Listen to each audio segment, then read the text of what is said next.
you know, I like Scottie Pippen. I don't enjoy having to say what I have to say. I'm not going to even get into the gibberish you just threw out there, Max Kellerman, because you're not the target of my ire at this particular moment in time. I just look at a guy like Scottie Pippen, and I'm like, I hate attaching agendas to what somebody says. I believe that people have the right to feel what they feel without somebody thinking there's some kind of ulterior motive to their words. But in Scottie Pippen's case, I have to make an exception. What the hell is he talking about? Makes no sense whatsoever. We're talking about a man in Jordan. You threw out Max's regular season numbers. You forgot the postseason. In the 12 years that Michael Jordan was in the playoffs, he never averaged less than 30. Ever.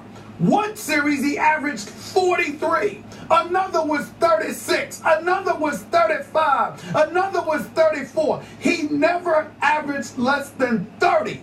He's a career 48.7% shooter from the field. Now you look at Scottie Pippen and you say to yourself, okay, you bring up the errors as if that's a knock against Jordan, when it is my belief that is what elevates Jordan.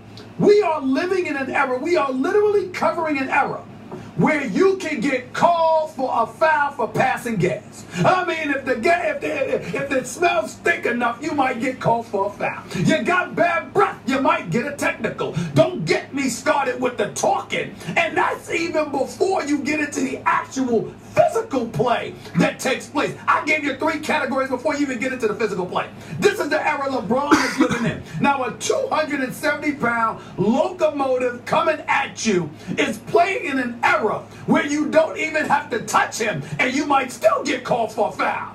But Jordan was playing against Boston with McHale and Bird and Parrish and those boys. And then after that, he had to go through the bad boy Pistons. And we know what the bad boys with Mahorn and Lambert and Sally and Rodman and James Edwards and Dumas and our rough rider like Isaiah Thomas, who was a little pit bull. He was CP3 before CP3 ever came along. And then after that, we go into the 90s where you're going against the Knicks with Mason and Oakley and Ewan and these boys. You go against Indiana with the Davises and Rick Smits and Reggie Miller and those boys. You go into the finals against Phoenix with Barkley. You go into the finals against Portland with Clyde Drexler and the crew. You go into the finals with Magic and the Lakers. You go into the finals with Karl Malone and Stockton. You go into the finals against Gary Payton and Sean Kemp. And Scottie Pippen has the temerity, the unmitigated gall, the blasphemy